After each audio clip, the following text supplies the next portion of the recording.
पित्त, कफ। किसको किसको चाय और पकौड़ी पसंद है? पकौड़ी नहीं, चाय खाली चाय। पकौड़ी, मिर्ची की पकौड़ी, प्याज की पकौड़ी, जो भी है बोल दो। अच्छा, गाजर का हलवा किसको पसंद है? गाजर का हलवा सभी को पसंद है। दीदी अपना ना बोलो, मोटा मापा। और किसको किसको खिचड़ा पसंद, बाजरे का, घी में तैरता हुआ? खा भी नहीं। खा भी रहे हैं। तो देखो कैसे हो रहा है। शरीर में जब वात, पित्त और कफ, जब वात बढ़ती है तो वात बढ़ने का कारण, जब वात बढ़ गया शरीर के अंदर तो आपके बॉडी में 80 प्रॉब्लम्स क्रिएट हो जाएगी। 80 प्रॉब्लम्स, आपके 206 हड्डियों में कड़कड़ कड़कड़ दर्द शुरू हो जाएगा। Rheumatism, arthritis, this is the biggest problem which we face जब शरीर में वायु की प्रकृति बढ़ जाती है। और जब कफ, यहां से यहां तक, जब कफ की प्रकृति बढ़ जाती है, हार्ट पैल्पिटेशन एकदम से बढ़ने लग जाता है और काफी कफ क्रिएशन हो जाएगा। हर आदमी आधे घंटे में, 2 घंटे में, 3 घंटे में थूकने जाएगा बाथरूम में, और किसी किसी को तो हर 5 मिनट में थूकना पड़ता है। कहां से जनरेट हो रहा है फ्लेम नहीं मालूम, लेकिन फ्लेम जनरेट हो रहा है।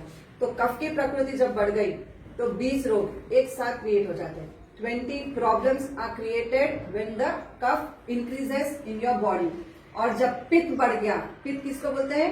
एसिड, सिवियर एसिडिटी, कई बार थ्रोट से लेके नीचे तक, नाभि से लेके ऊपर, और से migraine, severe migraine, headache, severe headache हो जाएगा, चेस्ट पेन आ जाएगा, स्टमक में पेन आएगा, डिस्टर्बेंस ऑफ द स्टमक। और कई बार यहीं पे नाभि के ऊपर लगेगा जैसे कोई गोला रुका हुआ है, और कई बार खाना खाते तो लगता है यहाँ पे ही अटक गया है।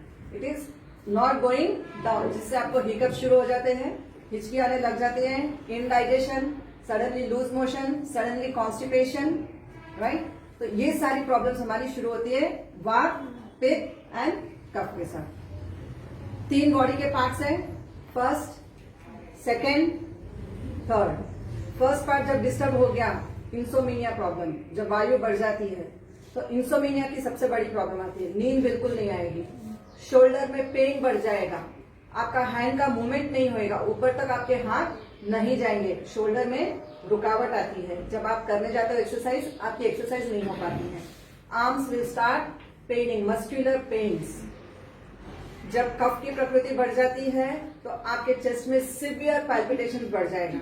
आप पैल्पिटेशन को रोकने के लिए क्या करते हो? डॉक्टर के पास जाके गोली लेते हो, and then 20 problem comes in your body. तो हमको उसको उस तरह से नहीं कंट्रोल करना है। टैबलेट एक खाएंगे, 20 बीमारियों को हम और ज्यादा जनरेट करेंगे। तो वात, पित्त और कफ, बॉडी के ये 3 पार्ट्स को हम कैसे कंट्रोल करेंगे? The most important, how to balance total upper area, how to balance your chest area and how to balance your lower area.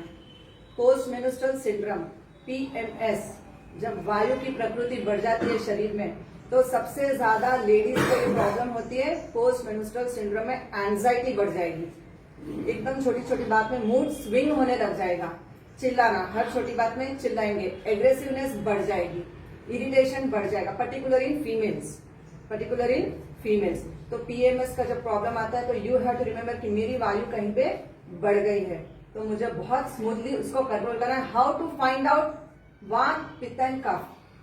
हाथ पकड़ेंगे, right hand, your right hand, आपकी जो व्रिस्ट लाइन है, wrist line के नीचे first is वात, second is पित्त and third is कफ। आप जब उसको टच करेंगे आप पैल्पिटेशंस फील करेंगे। अभी बीट्स आ रही है, बीट्स आ रही हैं। फर्स्ट इज वात, जहां पे वात की प्रकृति अगर बहुत स्पीड भाग रही है तो यू आर हैविंग वायु वाली बॉडी, वायु वाली प्रकृति। सेकेंड इज पित्त, एसिड की प्रॉब्लम, जेलुसिल बहुत खानी पड़ती है, बार बार हर छोटी बात में डॉक्टर रैंटैक दे देगा, पेंटॉक्साइड दे देगा।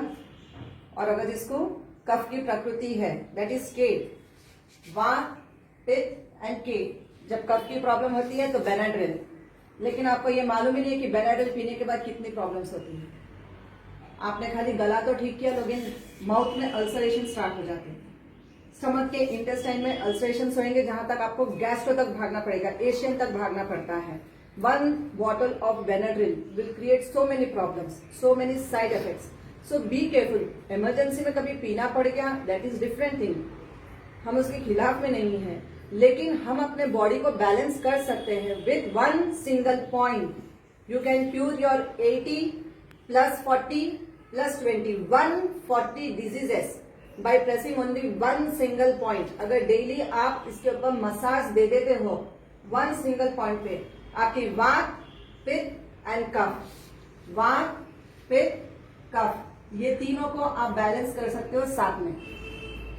तीनों को बैलेंस कर सकते हो, जिससे आपकी गैसेस खत्म, नींद अच्छी आएगी, दिमाग में स्ट्रेस नहीं रहेगा, मेमोरी एकदम शार्प हो जाएगी. वायु की प्रकृति जिसको भी है, मेमोरी बहुत लॉस होगी. हर छोटी बात भूल जाएंगे, फ्रिज खोला भूल जाएंगे, गैस ऑन किया भूल जाएंगे, मोबाइल पे किसी को फोन लगाना था भूलेंगे, ऑफिस में स्टाफ से बात करना था भूल जाएंगे, घर में किसी को कुछ बोलना था, फंक्शन में किसी को इनवाइट करना, you will start forgetting nature start हो जाता है. देन जब पित्त की प्रकृति बढ़ जाती है तो you can't bear that problem. Unbearable burning sensation आ जाता है. उसकी वजह से क्या हो जा रहा है, आपको माउथ के अंदर, इंटेस्टाइन में, स्टमक में, आपके एनस रीजियन में अल्सरेशन स्टार्ट हो रहे, ब्लीडिंग पाइल्स हो जाती है. मिर्ची भी खाई, मोशन में ब्लड निकलेगा.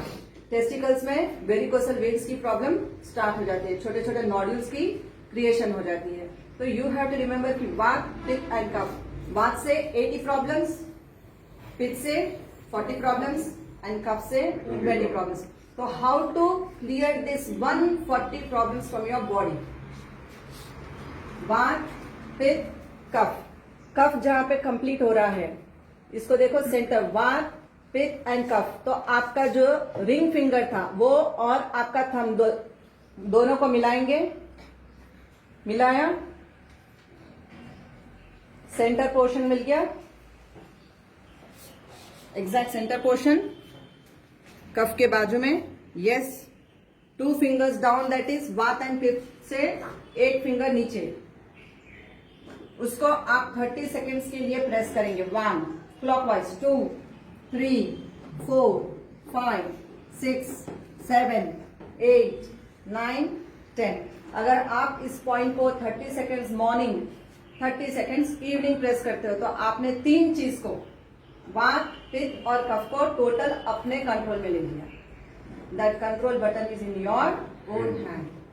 You can cure your own 140 diseases with pressing only 1 single switch. By switching only 1 single switch. So from today you are not going to take any tablets. You are going to just press this one. Easy? Easy to control 3 things? Right? Thank you all.